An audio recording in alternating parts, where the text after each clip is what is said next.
So, you've got your sights set on the Dhirubhai Ambani International School.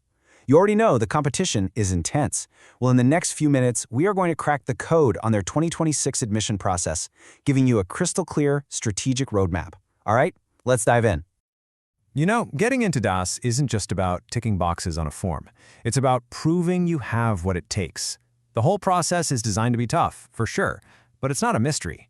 By the time we're done here, you'll understand every single step and know exactly what you need to do.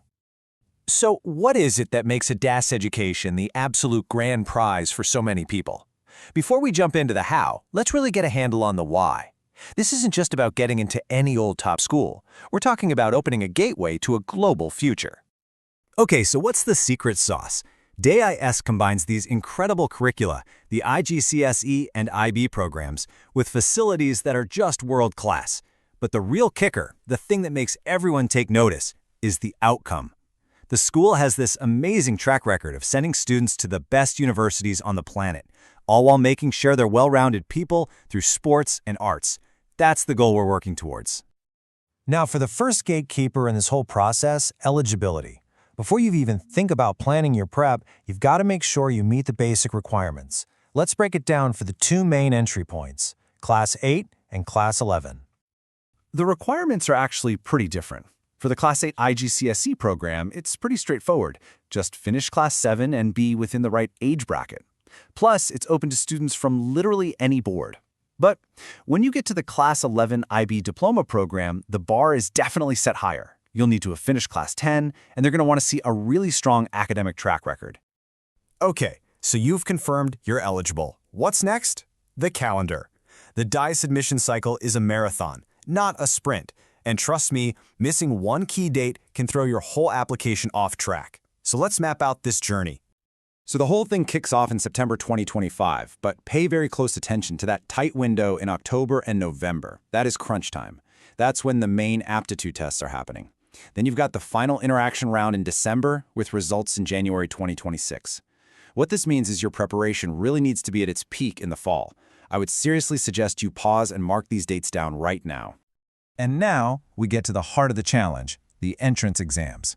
This is, without a doubt, the most demanding part of the process, and it's where all your preparation really counts. The exams are pretty different depending on the grade, so let's look at each one. For Class 8, you're looking at a single 2.5-hour test. The big takeaway here is the weightage. Look at that. Mathematics and English are the absolute heavy hitters, and the mixed format of multiple choice and short answer questions means you have to be both fast and accurate. Now for Class 11, the challenge gets dialed way up. It's not just one test, it's a super rigorous two-stage process. Stage 1 is all about speed and accuracy, and Stage 2 is a deep dive into your core subjects. So Stage 1 is a 90-minute multiple-choice test. As you can see, math is absolutely dominant here, so a huge chunk of your prep time has to go there. But the most critical factor, the real game changer, negative marking. Every single guess is a gamble, which makes your accuracy the most important thing.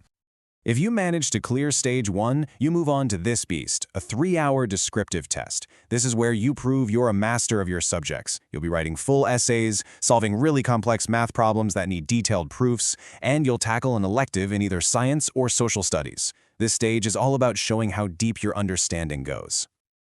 All right, so once you've conquered the exams, the focus shifts. Now it's about the final stages, the formal application and that all-important personal interview. These steps are all about showing who you are beyond your test scores. The process itself is actually very structured, kind of like a funnel. You register online, pay the fee, sign up for your test, and then you perform. Based on how you do, you get shortlisted and then invited for that final round. It's a very clear step-by-step path.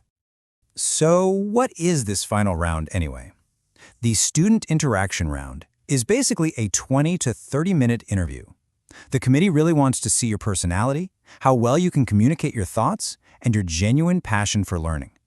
They're trying to see if you're a good fit for the unique vibe at DAIS. We've covered the what, so now let's talk about the how. Knowing the map is one thing, actually navigating it successfully is something else entirely.